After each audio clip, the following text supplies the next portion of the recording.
Hey, do you worry that you don't do enough for the Lord? Well, if you do, I got a little encouragement for you. Stick around. So first off, I want to say you have no idea the ripple effect that your little drop of water can have in God's ocean. You could have a small little thing that you do, and it could cause a tsunami for our King and for the glory of His kingdom. Let me give you a little example. So there's a guy stands before Jesus Christ one day. Now, this is not a biblical verse, okay? This is just an example to kind of put things in perspective. So he stands before Christ one day and he says, I wish I would have done more during my life. Thank you for saving me. Thank you for gifting me freely eternal life and not making me work for it or earn it or making me deserve it. Just accepting it by faith.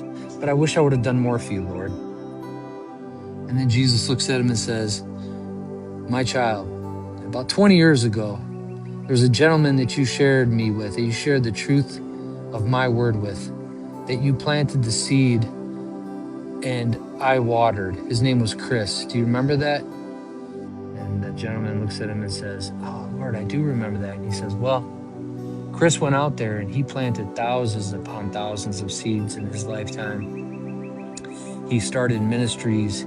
He gave to the homeless. He helped people. He did wonderful things in my name and gave me all the glory for it. And I watered the seeds that he had planted. And my kingdom was glorified and I was glorified because of it. And it all stemmed from that one moment in time where you listened to the Holy Spirit and you was obedient and you shared what I put on you. Well done, my good and faithful servant.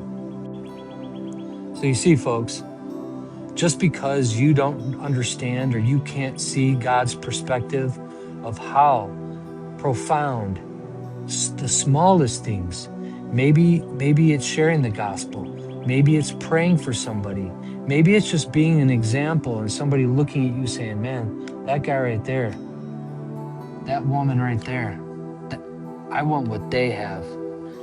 And it could be as simple as that. What I would suggest is if you feel like you want to do more for the Lord, absolutely do more for the Lord. Do it for the right reasons. Do those things because you're saved, because you love God, not because you think you're earning your way there or you're meriting God's grace. Do it because you love Him. That's it. Get up every day and ask the Holy Spirit, please lead and guide my steps. Ask God to have His will done through you and through your body, through your life. Ask Him to use you in any way that He can, that He's able to. And then whenever you have something placed on your heart, whenever you're in a position and you're in a doctor's office and you see somebody sitting there that's sick and in pain, simply just ask them, I see that you look like you're suffering.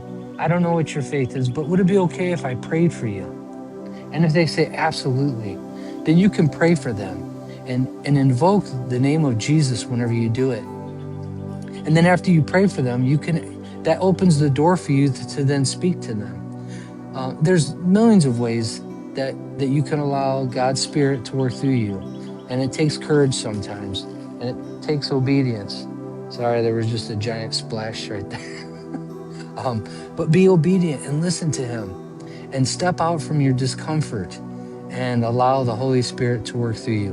And just like that ripple effect that just occurred right there, you have no idea the profound impact that your little drop in the ocean of eternity could be. So God bless you. I'm so motivated and I love this realization. My sister and I were talking about it earlier and I wanted to share it with you. So for those of you that stuck around, this whole video is probably about 3%. I hope it's helped and God bless you all. Go in peace.